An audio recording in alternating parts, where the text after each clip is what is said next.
Coming up on Deer and Deer Hunting TV. Right there. Nice buck, Steve. Here, take the bull.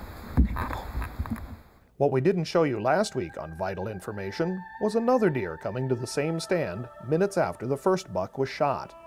The cameraman switches to the hunter, and we'll watch this unique scenario unfold. Then we'll learn what mature bucks look like and help you better age a deer on the hoof. And as always, flashback, Tiger Ridge tips, candid whitetail, and score the deer. All this and more, right now. This week on Vital Information, you're going to see a continuation of last week's show.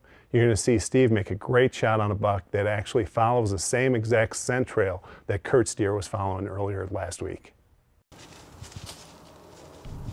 Right about that time, I don't know if she saw our buck decoy or what, but she turned and came right towards us, right towards the buck decoy.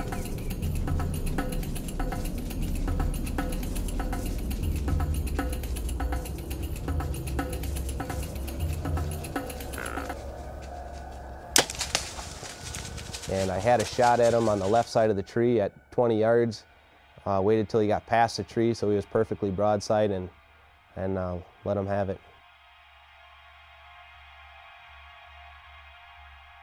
I had been the cameraman for Kurt that morning, and after when he shot that buck, you know, we really celebrated. We had been waiting a long time for something like this. That's an awesome buck. Awesome buck. That's an awesome buck, all right. Definitely the biggest body buck I've ever shot before. I think just the adrenaline took him that far. But, After Kurt had shot that buck, we were up in the tree celebrating. We doing a little bit of after the hunt interview, and you wouldn't believe it. All of a sudden, no, it can't be. Right there.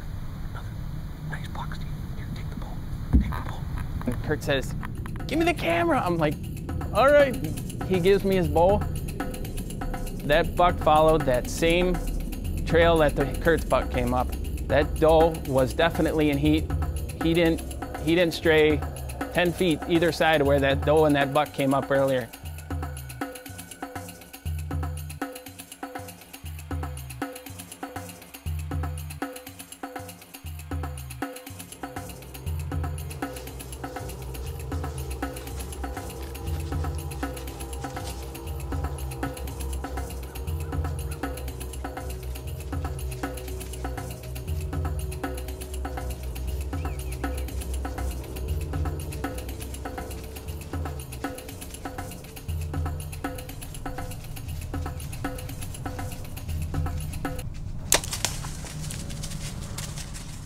Normally, this isn't a buck I would shoot, but the opportunity that Kurt and I were presented with rarely happens that I've seen. In retrospect, I'm glad I shot that deer. It was you know, a little on the smaller side, but like I said, that opportunity just does not present itself that often, especially with best friends up in a tree filming and hunting together. It's just probably once in a lifetime event.